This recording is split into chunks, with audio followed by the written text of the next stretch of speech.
going to show you how to make groundnut soup from Ghana. First, you need to buy this, specifically a Ghanaian one, right? It's a peanut soup, about €4 in this container, which is the original peanut soup from Ghana. I know sometimes it's confusing and you want to buy the one in Europe. I don't know how it's done, but just make sure you get the right ingredient, the one from Ghana with this brand. Secondly, into this bowl, come closer, you can put in your meat, right? In this case, I'm going to use chicken and some beef. Then you try to steam it up, right? Because I'm going to grind all of this again after. Now you just put everything in the bowl nicely, and then put in all the stuff that you are going to grind later on in the blender. In this case, I'm going to use the tomatoes, some onions, some ginger, and some garlic. Once this is on fire, you empty this container into a lovely pot. Could be like this, a pot like that, yeah? Then you put in some water and try to stir. And the idea here is, if should you mix this straight away, let's say after, into this, without it cooked, what's going to happen? It's not going to be well done, and you may end up burning your meat and all that. So this needs to be cooked, just like you are making a porridge. So you stir and stir and stir. Make sure you keep stirring, mix it with water, keep stirring, into a nice, let's say, porridge, like a peanut porridge. Once it's well cooked, you're going to see a little how will I call that, oily substance on it. I'm going to show you that once it's done. Now you can pause. On the heat, try to stir it up a little bit so that all the heat gets to every meat and that nothing is left unsteamed. This is done nicely. Come closer. These ones will be later put in the blender, so you don't have to worry about them, but the meat needs to be properly stirred. Once this is done, you cover it up to continue steaming under low heat, as you can see, very low heat. Then you come back to stirring your groundnut paste. Make sure the heat here is also low, this way you don't burn it.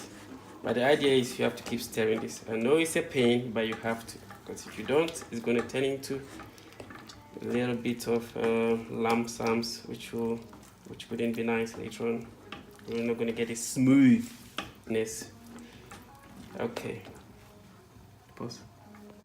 Once you have it steamed, you transfer all the tomatoes, the ginger, the garlic, and pepper into a blender for blending.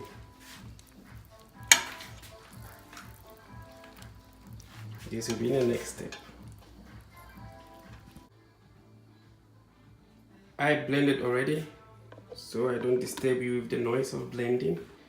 Now here we have a nice paste. Yeah? And the next step is to pour this paste into your steamed meat.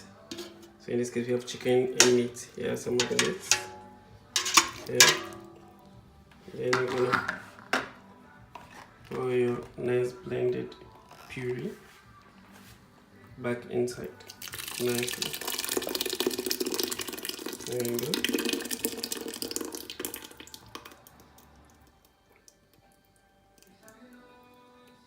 Cool.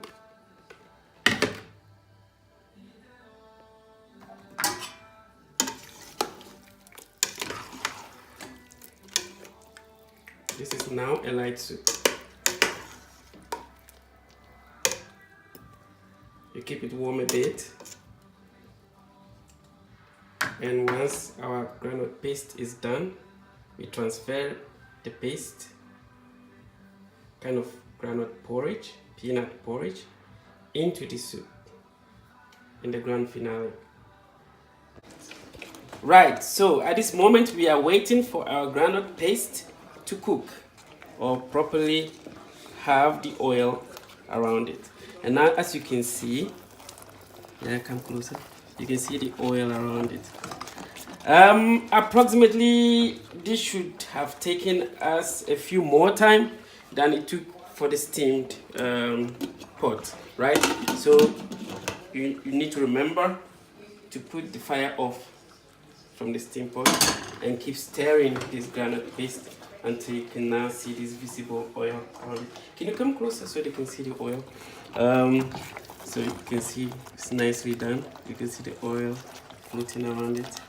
Yeah, now this means this granite paste is done, and you can now transfer it into the main pot. After which you're going to put the fire back on this pot and simmer it for a bit more time to get the whole granite paste ready. So you're now going to transfer it. Just do it gently.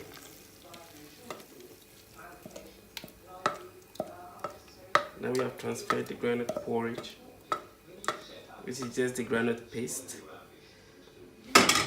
from Ghana that we steamed earlier on in a warm, gentle heat in this pot until it became a bit cooked. Then you transfer it into your main pot of light soup. You stir it. Come closer. You stir it up nicely. Wait, I have to put this off. Stir it up nicely. That's what I'm doing, stirring it. And already you can see the formation of granite soup emerging from your pot. Okay, what do you do next? You add some water, which I'm going to do. Hold on.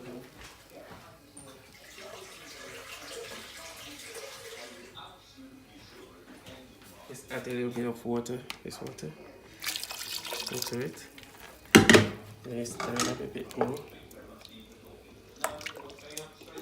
And then you set fire to the pot again. Yep. Low heat. You can see low heat fire. Okay, pause. Right, so whilst on fire, we are now going to add the final ingredients, as you can see, right? This comes with style, okay? In Ghana we call this garden eggs. Normally we use it for our soups, and some okra, right? And salt. Basically you're gonna be tasting if it has enough salt in it. And if you need more pepper, you can use some paprika. If you need more ginger as well, there's some other stuff there, and then some Maggi. All this comes at the final bit, and then you're gonna taste it to make sure you're having some right kick to the soup. Okay. As you can see, I have transferred everything in and tasted the soup preliminarily, and it's tasting good. So now you keep it under low fire with time, and your soup will be ready. So in about 10 minutes, you give it another stir, and at this moment you're going to notice there's some light oil forming on top of your soup. And this is the beauty of granite soup, because at this stage you just know straight away that your soup is well done. And approximately in the next few minutes, let's say 6 minutes under low heat, the soup should be ready to consume. Thank you very much for watching, and bye bye. Finally, the granite soup is ready. Look at that oil on the surface I was talking about. It comes even more the more time you leave it on warm heat. Yeah, so thank you very much for watching, and bye bye.